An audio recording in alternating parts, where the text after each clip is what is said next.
Hi, Dr. Pouchet. Welcome back to Vibes and Wisdom podcast.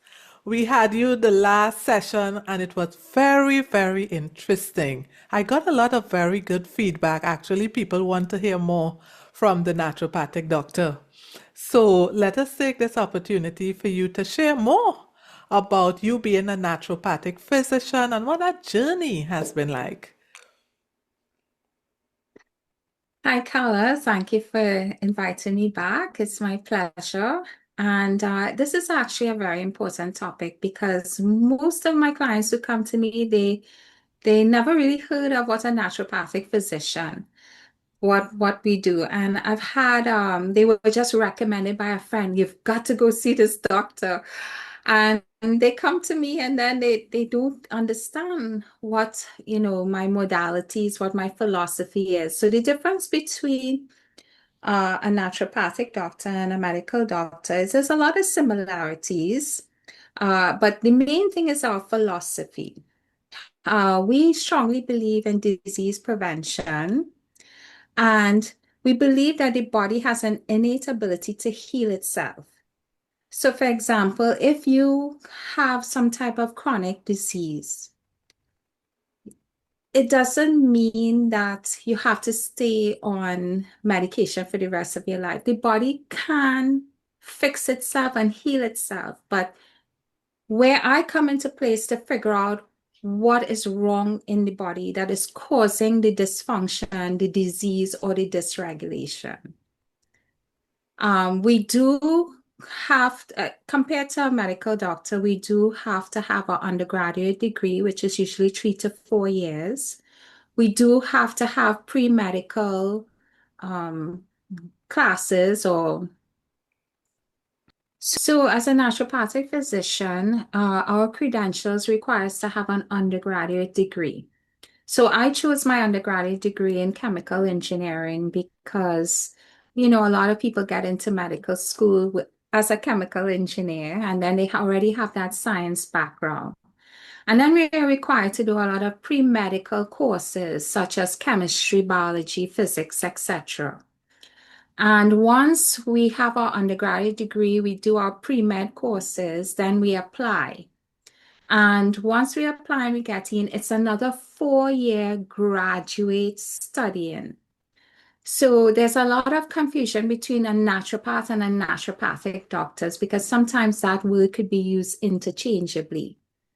But a naturopath could be someone who took a weekend course or 1-year course, but a doctor of naturopathic medicine or naturopathic doctor has to do 4 years of medical training.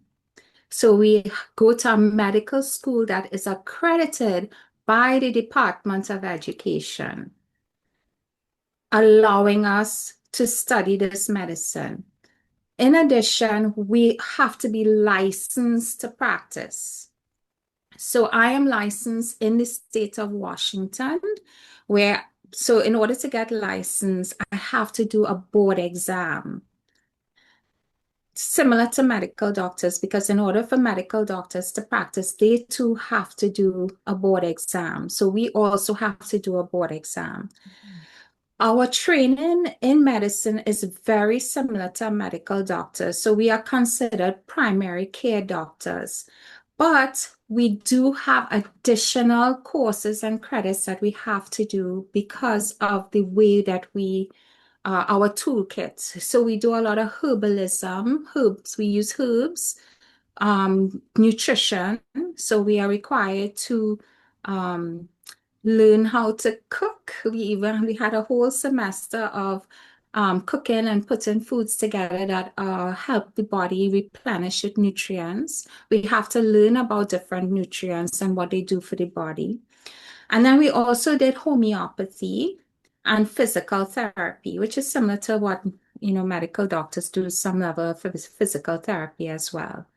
But the sciences are the same: pharmacology, biology, biochemistry, anatomy, physiology, all the things that a medical doctor would be trained in. Naturopathic doctors or doctors of naturopathic medicine do the same thing.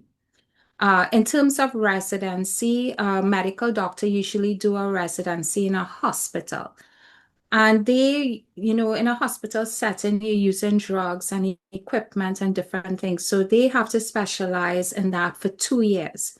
Naturopathic doctors also get residencies as well. Sometimes it could be in hospitals, sometimes it could be with other doctors who are experienced and will train the naturopath in, you know, how to treat patients. So this is the difference. Um, Also, there's another terminology that is used, functional medicine. So a lot of medical doctors, they also practice complementary medicine and they're also doing functional medicine.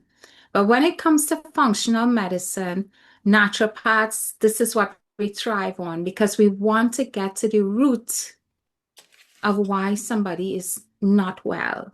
We want to know what's causing it and we want to fix it. We're not doing disease management. We want to get to the root.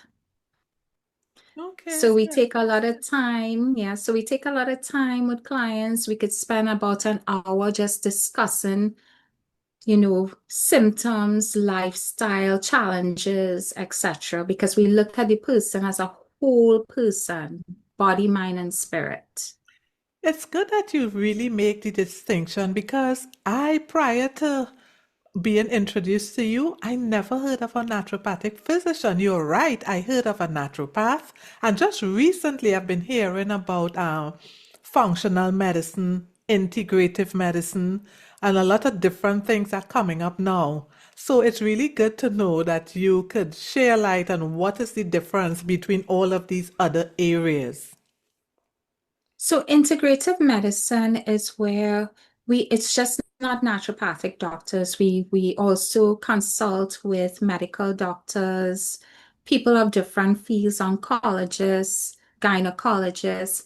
So if somebody comes with us with a specific issue, we could work with other doctors in other fields to help this patient resolve their illness. So that is what integrative medicine is about. It's not just only naturopathic medicine, but also using medicine, allopathic medicine, and other specialties to help a patient resolve an issue. And I believe everybody is important when it comes to health management. Okay. Functional medicine, we tend to look at lab results and tests that are specific to a patient to figure out exactly where the dysfunction is. So we are like biochemists in a way, trying to connect the dots. Mhm. I remember I had looked at you guys' curriculum because I was very interested in knowing more, and actually, I was considering becoming a naturopathic physician. However, when I saw that curriculum, I was like, oh, no, no, no. I was like, stay in your lane. The amount of sciences I saw, all types of chemistry. And I was like, whoa. So I guess you being an engineer, and as you said, you work as a senior engineer, so you like the sciences. Yes, yes. So So that's that. everybody, No, yeah, go in ahead. naturopathic medicine, everybody has their niche. Some people like physical therapy, so they will specialize in that. For me, I like the science. So I want to get into the biochemistry, into how the body functions to solve the issue. Other people are good counselors. They tend to use mind-body visceral manipulation, craniosacral, different. So you could specialize in a naturopathic modality and be good at it that, you know, somebody will refer you to that person. For example, my husband is very good in physical therapy. So if I am treating somebody and I feel that they need physical therapy, I will send them to my husband. Okay, interesting. So, Yeah. so someone in the medical field, you may have like a cardiologist or a dermatologist or some hospitalist. hospital. I can't get the words right now. It's plenty syllables. So let me don't try to go Yeah. there, right? But I think Yeah. you know what I mean. So you're saying Yes. too, so as a naturopathic physician, you could also specialize in a system like the cardiology or ENT or something like that? Yes, well, in naturopathic medicine, we could look at all areas, cardiology, diabetes, endocrinology, nothing because we're trying to restore the body to proper function. So every aspect of a person's illness we look at.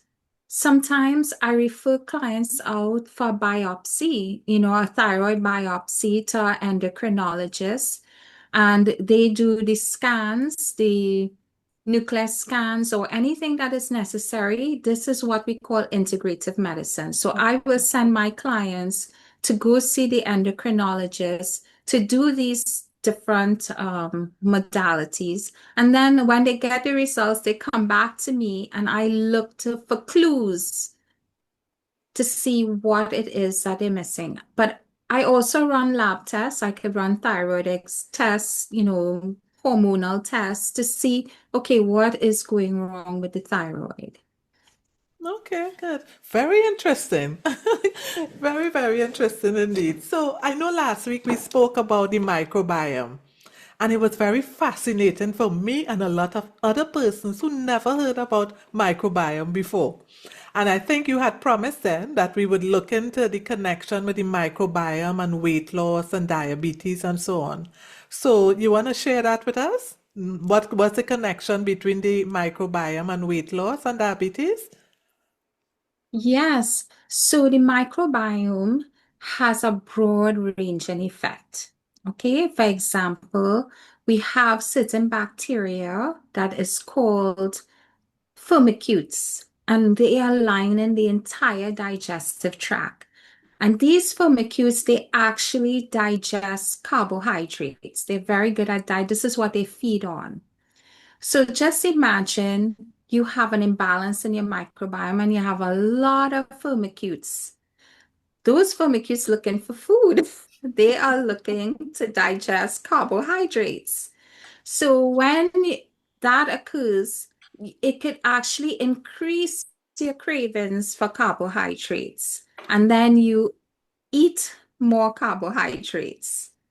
So another thing too, we have yeast. This is another microbe that is found in the gut bacteria, and it is yeast love to feed on glucose, sugar. And when it does not have enough sugar to feed on, especially if the yeast has overgrowth. So some signs of having too much yeast is itching. So we have vaginal itching, we have itching on the skin. Um, those are an example. So when it cannot get enough carbohydrates, it makes you crave sugar and carbohydrates. By sending out a chemical, it releases a chemical reaction, a chemical in your gut called acetaldehyde. And that in itself signals the body the dopamine and the serotonin receptors to crave more sugar. So these are just two examples of carbohydrates and our craving for carbohydrates. Another thing too, we have another bacteria in our gut called Akkermansia. So Akkermansia, mucinifila, I think it's mucinifila. It helps the body regulate cravings and it helps drop blood sugar. And the way that happens is by activating certain specialized cells in the gut lining that makes GLP-1. So GLP-1 is a chemical that regulates blood sugar. It makes you feel full. It curbs your appetite.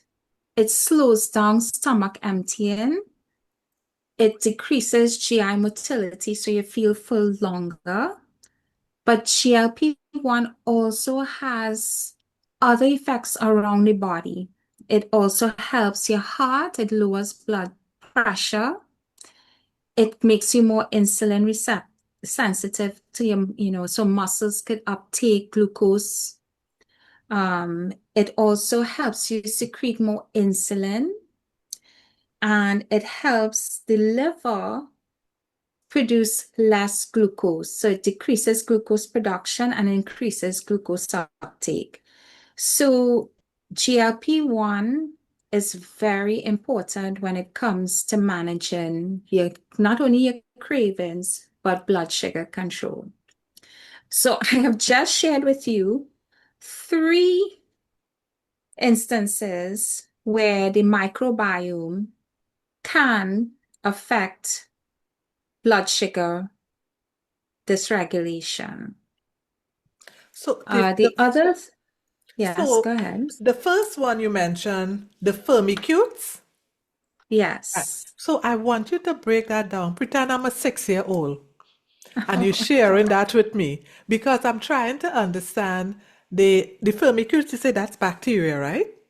Yes, It's a so it's a bacteria. bacteria Uh-huh. phyla. Uh-huh.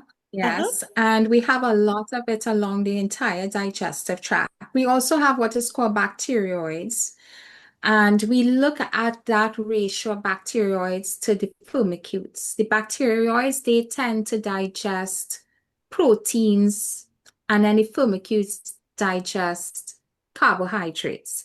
So technically, you want to have less firmicutes and more bacteroids because Oh. if you have more firmicutes and a lot more, it's going to make you crave carbohydrates because that's what they feed on. So they release whatever chemicals that is necessary to signal to the body, I need more carbohydrates, I need more sugars. So the firmicute, that's not our friend. That's not the one. Those of us who have the belly fat and so on, we don't want firmicutes because the No, firmicute. we don't want. But so how, well, all right. So how would we get rid of the firmicutes? What would we have to do? Because Well, that's not our friend at well, all.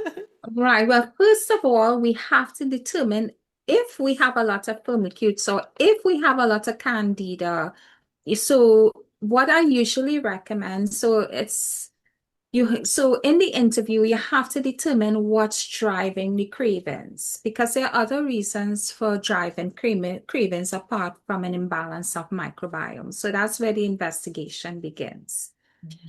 So in order to determine if that is an issue, apart from the interview, we have to do a stool test. Okay. So I tend to use PCR stool testing because it is able to identify what you have in your gut and how much. And depending on those results, I'm able to treat accordingly. So if somebody has a lot of firmicutes, the herbs that I would use to bring down that level would be different than what I would use for somebody who has candida, Okay. which is yeast. So Firmicutes bacteria, candida is a fungi. So I would use antifungal herbs to treat for candida. So it's not as simple, it sounds interesting that, you want to control the microbiome and restart, but knowing what is there is also very important. The other thing that could mimic, the actions of candida and firmicutes if we eat sugar, it makes us crave more sugar. So first things first, I would also ask, always do a dietary intake. What are you eating? To find out, okay, if this person is addicted to sugar, because sugar can act as an addiction, just like gambling is an addiction, surfing the internet is an addiction. So you want to know, is this person addicted to sugar? And so then you have to go through a system of counseling to get them to cut or lower the sugar down. And doing so, I tend to give them options where they still have the sweet, but they're not activating the body chemicals to release more of these hormones or, dopamine and serotonin to secrete, to crave more sugar. That sugar The craving, other, that the sugar craving is real because I have tried to get off of the sugars, and some of my other friends we've been having this conversation. But that chocolate chip muffin with the chocolate chips at the top, regardless of how much I say I'm going to drive by the bakery, I'm not stopping. There is something that is just pulling you towards that sugar. And I think that's where many of us would need some help because that craving and addiction is real. yes, and the other thing that also makes us crave sugar and chocolate, for example, is nutritional deficiencies. Mm. When our body is lacking nutrients, it makes us need more food to cover the void of that nutritional deficiency that we're experiencing. And I'll give you an example. If we are deficient in magnesium, and magnesium is used by almost every cell in our body, and it's used a lot, especially in the liver and the muscles. Magnesium is found in chocolate, especially dark chocolate. So when somebody's telling me they're craving chocolate, the food, especially when it's around their menstrual cycle, where they have a higher need for magnesium, then I will be like, okay, this person might be deficient in magnesium. And it's not just about magnesium deficiency. Somebody might be craving meat. They're always eating a lot of meat and they need more meat. And it could be because they're iron deficient. So you have to read between the lines when somebody is telling you their story. What could be driving the dysfunction? The other thing is somebody likes salty snacks. Why does this person want to eat potato chips? You know, any salty snack that they could find, French Cheetos, fries with, yeah, Cheetos. my It's favorite. because they could have an electrolyte imbalance. They're probably not drinking enough, water. Sometimes I tell my clients, to add a little Celtic salt to their water so they're getting sufficient minerals, some minerals in their liquid because they're exercising, they're sweating, they're running, and they're not rehydrating. The other thing too is stress. When you are stressed out, you tend to have an imbalance in sodium and potassium. So stress could also make you crave salty snacks. So when somebody's craving food and the types of food you have to look at, it can give you hints into what is going on. The other thing that could cause cravings is poor sleep hygiene. Wow. A lot of people they don't get sufficient sleep. And when you don't get 7 to 8 hours of restful sleep, it tends to increase a hormone called ghrelin, and ghrelin makes you feel hungry. It's made in the stomach, and it tells your brain that you need more food. So there's a lot of factors that can be attributed to cravings, and we have to get to the bottom of it. What is driving these cravings? What is driving the weight gain and making it difficult to lose weight? You know, it's interesting that you said that because usually if you have a craving, you just want to fill the craving. You're not thinking about like why do I need sugar or why do I feel I have to get Cheetos? It seems so ordinary that you just go and buy Cheetos because you're thinking I just feeling for it. But you're not realizing that there are some underlying reasons why you want. I mean, it's so interesting to see how the body works. It's sending signals, but we don't know. Yeah. Yes, and especially when somebody's mood is down or they have an anxiety, We talked about tryptophan converting to serotonin that calms the nervous system by activating the autonomic and the autonomic nervous system that activates the parasympathetic, which is our rest and digest. So that too, we could, you know, eating carbs make us secrete more dopamine and serotonin. It's on our addiction circuit. So our anxiety, our stress, our mood, when we sad, the first thing we want is run to McDonald's, or we want to eat that chocolate or even that muffin. And we don't make the connections, or we just stressed out from work and we feel like we worked hard today and we want a reward. And that reward is going for the chocolate muffin. So now we have to work on breaking these cycles. So this would be a very good topic for the next podcast.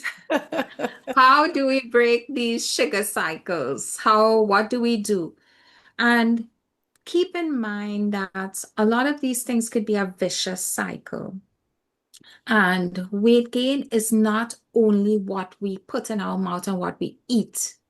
It can also be the stress, because stress and cortisol affects our thyroid, and our thyroid is what regulates our metabolism as well.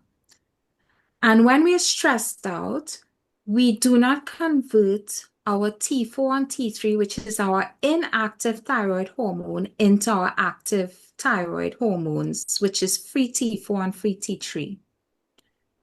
And that is what increases our metabolism. So we always have to look at every aspect. Also, the liver, is the liver functioning properly? Because the liver is also important for the conversion of the inactive thyroid hormone to the active thyroid hormone. So everything, you cannot separate. Everything kind of works together to flow and to function properly. So again, I love the sciences, I love biochemistry. So I like to piece the puzzles together. Where is the dysfunction coming from? And that is why my interviewing skills and my forms are very detailed, because I'm trying to get to the root of the biochemistry, which could be mental, emotional, or it could be in the physical aspect. Yes, as you say, your forms are very detailed because when I had my first my first consultation with you, and I saw all these forms, I was like, wait, am I back in school? But then I realized the questions that you were asking, and then when we did the consultation, I kind of put the two together. I was like, okay, I'm now see why she was asking all of these questions. I think the other thing is why it's important to have a consult with you or visit to your office or to have treatment with you, whichever way one decides to do it. It's because a lot of times we really think that we could do things on our own if we just hear. So we hear about weight loss and we hear about the firmicutes. That's a cute name for the bacteria. Yes. All right, about the firmicutes, and we will start saying, well, I understand about the firmicutes. The next thing you know, you go into the herb shop and you're asking if you have any herbs that could kill out firmicutes. And as you say, it may not even be that. So whilst we might want to Exactly. self-diagnose, it's better if we go to the naturopathic physician and have you do whatever test. You said you do a stool test, right? And you do a stool Yeah, so test. that is just one of the many tests that I do. Yes, depending on what is in front of me, I might ask for blood tests, I might ask for stool tests, I might ask for allergy testing. And this is where integrative medicine comes in. I have my specific doctor that I send to do skin prick tests, or I will send them for a blood test to see their IgE or IgG to determine what food allergies they have. So, um, getting to the root of the issue is extremely important. And testing is extremely important. My mentor always said, test, assess, address, don't guess. Because when Mm. you start, yes, I could pull all the things together, but I need to confirm some of it because a lot of people waste a lot of money trying things out and they get frustrated when they don't get the results that they're looking for. So I'm always telling my clients, please, let's do these tests and see. It's a little investment up front, but it is so worth it because you're looking at years and years and years of good health. I have clients who, you know, they come and they do everything, and then 5 years later they will show up again and say, Dr. Pouchet, what you did worked and I didn't need to see you, but this something else came up. So, it's a small investment because I teach them how to eat well, how to manage their health and their, mind-body connection. So it goes a long way. So would you recommend that we have annual visits? We have to go and get our annual checkup at the medical doctor. Is that necessary with you as well? Or because you said this person took 5 years and then they came back. So what kind of Yes. advice would you give to your clients? Yes, so I do recommend annual checks because we live in an environment or society where we are exposed to so many different chemicals. And I rather that we don't wait till we start seeing chronic issues or issues coming up to deal with it because then it makes it much harder. So I tend to recommend that every year you do some level of detoxification or some level of check. And most doctors do recommend 6 months, every 6 months, to redo blood work because then you would know if there has been a change from the last visit. Oh, okay. So I do recommend, and then once, another thing too, when clients come to see me, they get results very quickly. And you don't see them for 2 months or so. And I always say, you come to see me, yes, I give you treatment, it is working, but it may not be the complete um resolution. So you have to come back and follow up to make sure that everything has been resolved. So Because Mhm. do you give your clients a treatment plan? Yes, so they do get a treatment plan and I lay everything out. But sometimes in my treatment plan, they start a specific part of the treatment. It's usually a little more extensive where I put everything on them, but I don't make them do everything all at once. Okay. I think doing more than 3 or 4 things at a time could be too burdensome for somebody. So we take it in little chunks.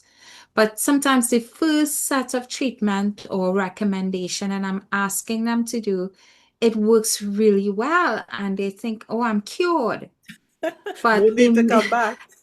yes, because maybe they have an imbalance of the microbiome, and I treat that and they bring down their load and they start to feel better. But sometimes you need 2 and 3 times of it to make sure that you have resolved everything. And this is where I tell, don't, you have to make sure that you're resolving your medical issues and get the confirmation. Don't just assume that you're well. Has that been a challenge for you over the years? When people start, they get better and they're like, I'm good, I don't need to go back. And they refer everybody to you because they believe that they're 100% healed, but then the treatment hasn't finished. Yes, because the information. So I am like a teacher, a counselor. So the information could be a little overwhelming sometimes to come across and to convey to people what is necessary for optimal health. Or sometimes, you know, there's a lot of YouTubers on giving advice. Mhm. And I would start them on a program. I would give them their full regimen And then they start looking at the internet and diagnosing themselves and going and buying all types of supplements. And, we lose a bit of that momentum, that consistency of okay, this has changed, this did not change. Let us modify the treatment plan a little bit. Now that I have treated this, something else is showing up or something, or nothing shows up, but I need that confirmation. It's interesting that you said that because now there might be another challenge where you competing with Dr. Google, with Dr. ChatGPT, and all of these other AI doctors, right? So you know what you studied, but here you are, you're sharing the information, you're putting them on a treatment plan, and they're doing their own thing. They're going to Dr. Google and Dr. ChatGPT. So how are you handling that?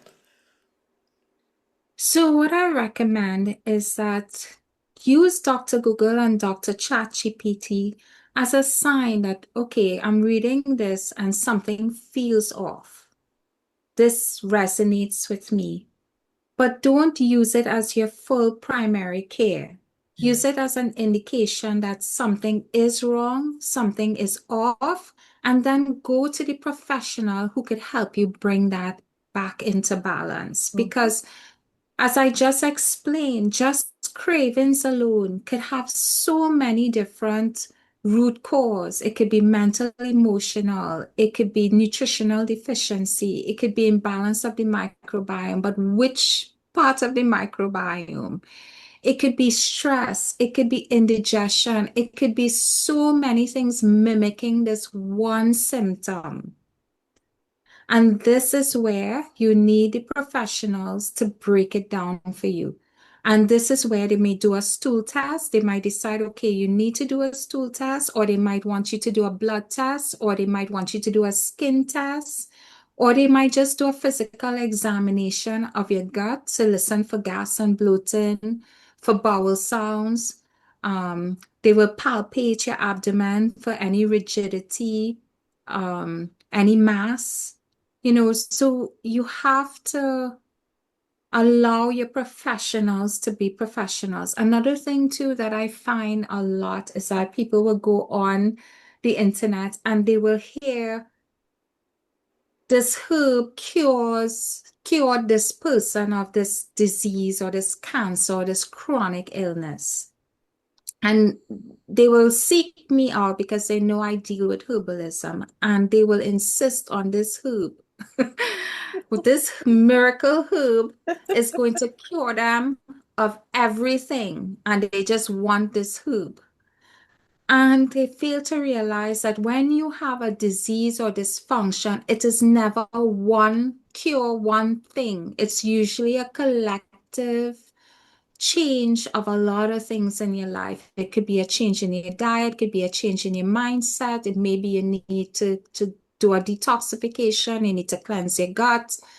So, we tend to run away with these ideas. I had a client who, heard this guy got cured with neem. And, she was taking neem, drinking neem, putting neem on her body. And you reach a point where, how do you communicate that it's a holistic, it's a entire look at who you are as a person, what you do as a person, what is your lifestyle choices. And it's so good that you mentioned that do not allow ChatGPT and the internet to replace the professional uh, doctor. Hmm. If the average person doesn't have the training that you have, or a doctor or a medical doctor has, then it's very unlikely that they will really understand what is going on and how to treat it. So, So Dr. Pouchet, back to weight loss and the microbiome. I know you identify the bacteria and so on, but what type of advice can you give people with belly fat and people who have been trying all of these different diets, the exercise, they go into the class, the yoga, the everything, but for some reason they're not losing the weight. That belly fat is stubborn. And I think they have some nice names now. I think the woman is a pear shape or the man is an apple shape. Apple shade. They give nice, Yes. they give us nice names, but it's not helping. We need to get rid of the belly fat. What advice you have for us? So the advice that I have to give is do an assessment to find out what is at the root of this weight gain. And the weight gain doesn't only have to be the belly fat, it could be the hips, the butt, and the thighs. So Mm. we have to look. So that is where the apple shape and the pear shape comes into place. So the pear shape would be the visceral fat that is in the abdomen. And then you have this apple shape where the hips, the butt, and the thighs are, enlarged. So different things cause dysregulation, right? I talked about hormones could also, because our fat cells is a whole different endocrine system. So when we have an imbalance in our hormones, such as estrogen, it could make us store fat in our hip, butts, and thighs and enlarge our breasts as well. If we have blood sugar dysregulation or we're stressed out, we will have more or less belly fat, especially insulin resistance or metabolic syndrome. So it is important to get evaluated to find out what is at the root of the weight. Is it because I have too much inflammation and oxidative stress? Is it my diet? Is it my hormones? Are they in balance? Am I getting sufficient sleep? Am I doing the right type of exercise? Because sometimes certain exercise, they stress you out more, especially if you're already stressed out. So doing the right type of exercise makes a difference in weight loss and losing belly fat as well. So if a client, Uh, mhm. I'm sorry. So if a client comes to you concerned about the weight gain in all of the wrong Mhm. places, or maybe the right places for some people, right? What could be the expectation? Would you do like as a blood test or stool sample? How would you treat Well, if that? Right. Well, the first thing is when I see where the belly fat, well, where not the belly, well, where the fat deposit is in the body, I can get a very good idea of what I'm dealing with. And then I will send them for specific blood work to confirm my analysis or my hypothesis. Okay. And based on that, I would treat accordingly if it's a hormonal imbalance or if it's a blood sugar imbalance, because it could be the onset of diabetes. So I look at HbA1c because it gives me an idea of how well they're metabolizing their blood sugar over a 3-month period. Um, I will also do a diet intake. Are they just eating, more than they're expending? Or I might check the thyroid gland. Is their thyroid gland functioning properly? So I will take a look at their neck to see if they have any visible signs of a goiter.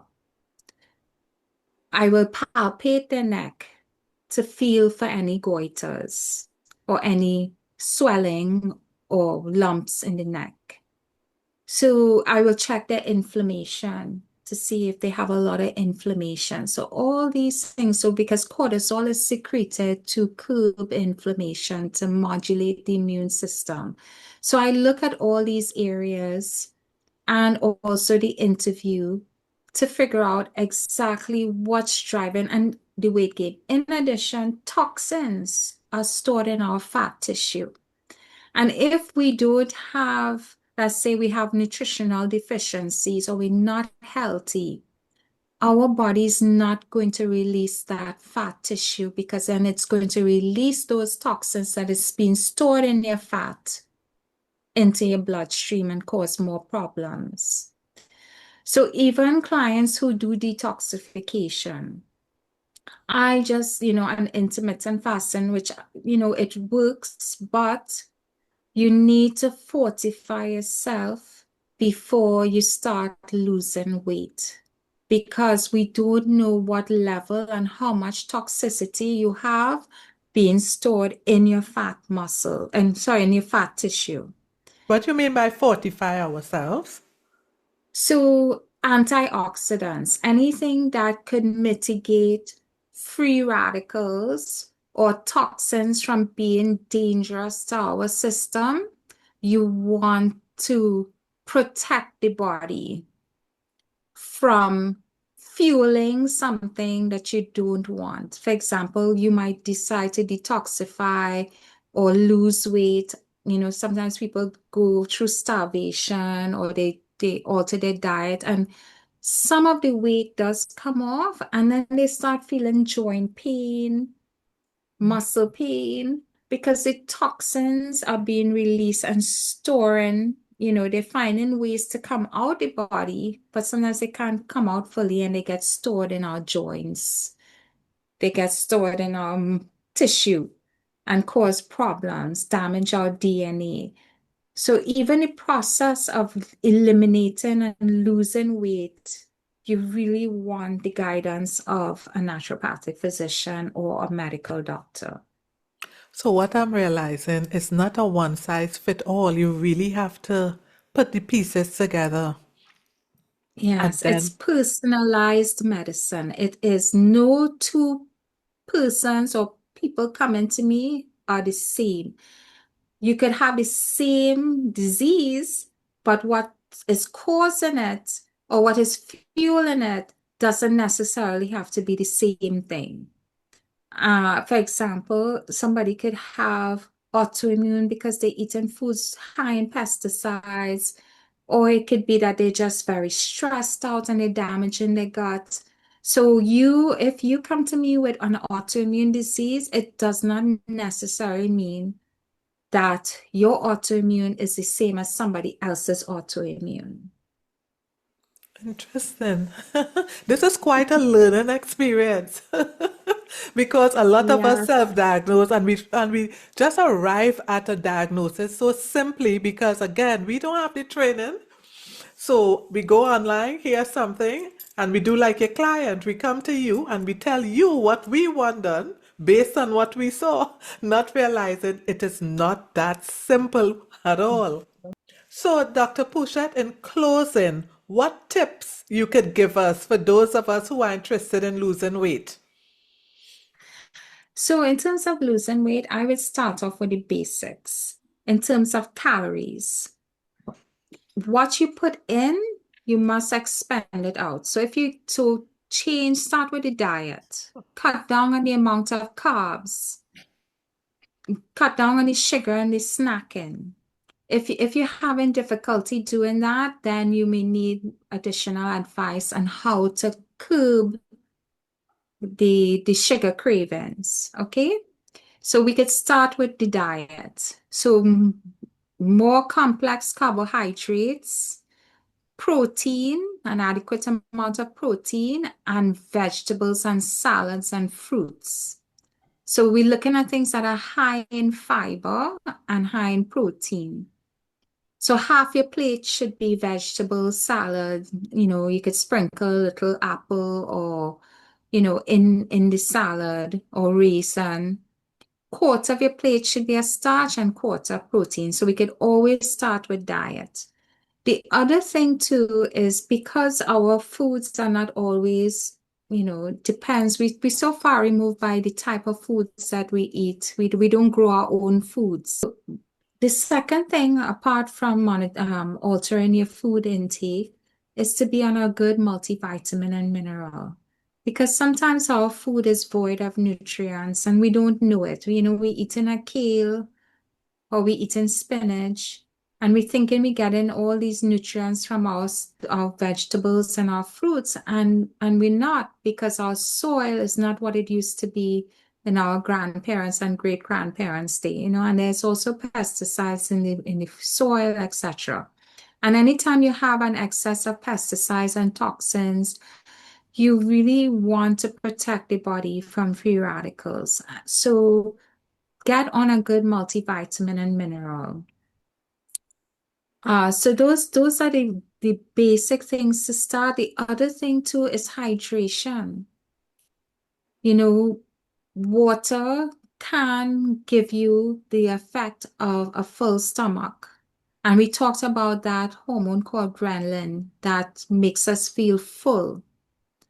So when when ghrelin increases, it requires us to, it stimulates the brain to our hunger centers that we need food. So drinking more water frequently or snacking on small things frequently throughout the day will give us that feeling of satiety. The other thing too, apart from, so I spoke about your food intake, a multivitamin and mineral hydration. Uh, Also exercise. It doesn't hurt to exercise. It will help us utilize more energy to counteract what we're putting in. So the type of exercise I recommend is a cyclic where we do casual walk for a minute and a half and then a fast pace for 30 seconds. So 90 seconds we will do our casual walk. And then depending on the level of our health too, we could do a little bit of speed walking for 30 seconds. And the healthier and the stronger we get, we could escalate it from a casual walk to a sprint. So I call it sprint 8, where you do 8 cycles of casual walking and sprinting. So in the beginning, you could start the sprint with a fast-paced walk, or you could do a actual run for 30 seconds. And then we start back again with the casual walk for 90 seconds. And then we run. This is the best way. It could be a bicycle if you have problems with your knees. It could be in the swimming pool where you swim, a casual swim. It could be any form of exercise, jumping jacks, but it must have that sprint in it, 30-second sprint, because, our ancestors, they were running from the lion and the tiger and the bear and the dinosaur. And they would be hunting and then they would have to go into a sprint. And this is how our genetic is make up. And it helps us to lose the weight, increase our mitochondria to utilize more energy. Does it have to be 30 seconds? Or if you could go longer, you could go more than 30 seconds?